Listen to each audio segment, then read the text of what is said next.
bẹ́ẹ̀ ni ìyẹn ló máa ń dún bíi ti pijó ọ̀nà pijó la máa ń pè oníke ni so ìkan wà alábọ̀ ni so bóyìnbó ṣe ṣe méjèèjì wà fún àwọn mọ́tò kan ṣe wá ni. Hi guys, it's your guy Simplest Ever. We're on the street today asking mechanic how much it really costs to fix your car up.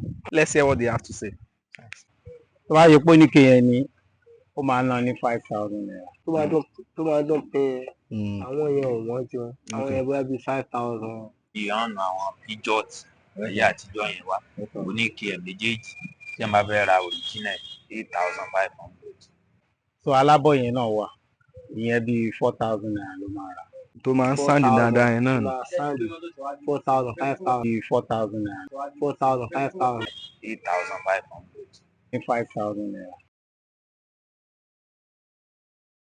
Don't forget to like, follow and share and click the subscribe button. Thanks.